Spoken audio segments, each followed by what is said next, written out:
Assalamualaikum warahmatullahi wabarakatuh.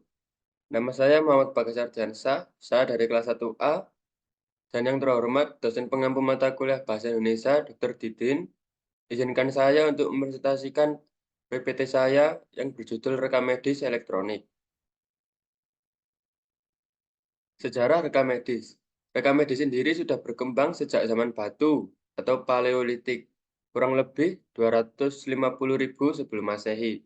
Hal ini disadari dengan ditemukan pahatan-pahatan mengenai cara pengobatan di zaman itu pada dinding-dinding gua dan tulisan yang terukir di sebuah gua peninggalan zaman batu tua di Spanyol. Definisi rekam medis elektronik. Rekam medis adalah sebuah rekaman dokumen yang berisi informasi terkait pelayanan apa saja yang diberikan kepada pasien, mulai dari data pribadi pasien hingga riwayat kesehatan pasien. Setiap praktik kedokteran yang dilakukan oleh dokter wajib membuat rekam medis. Rekam medis elektronik. Rekam medis elektronik adalah rekam medis yang dibuat dengan menggunakan sistem elektronik yang diperuntukkan bagi penyelenggaraan rekam medis.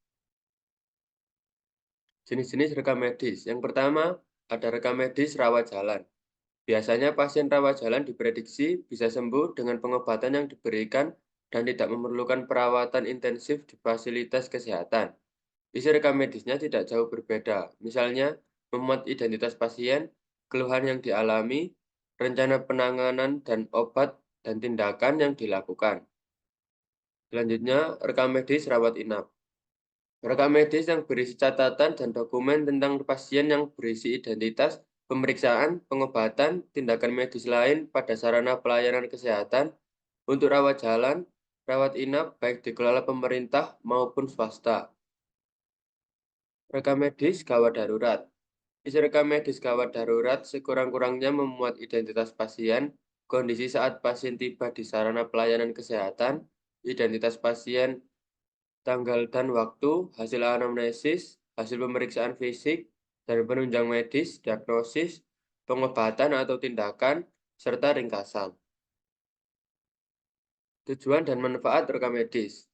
Tujuan dan manfaat rekam medis elektronik yaitu meningkatkan mutu pelayanan kesehatan, memberikan kepastian hukum dalam menyelenggarakan dan pengelolaan rekam medis, menjamin keamanan, kerahasiaan, keutuhan, ketersediaan rekam medis, dan mewujudkan penyelenggaraan dan pengelolaan rekam medis berbasis digital dan terintegrasi.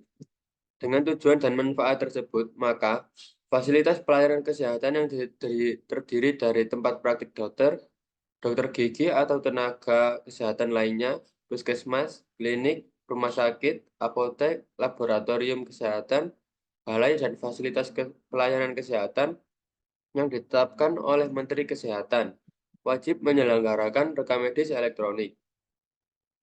Peran rekam medis.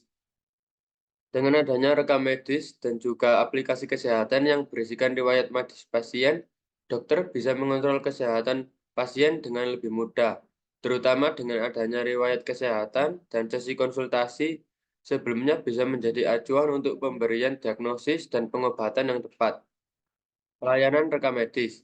Ruang lingkup pelayanan rekam medis meliputi manajemen penyelenggaraan rekam medis, penyelenggaraan admission dan registrasi, pengelolaan berkas rekam medis, penyimpanan berkas rekam medis, pendidikan dan penelitian, administrasi dan pelaporan rekam medis. Sekian presentasi dari PPT saya. Mohon maaf apabila ada salah kata. Wassalamualaikum warahmatullahi wabarakatuh.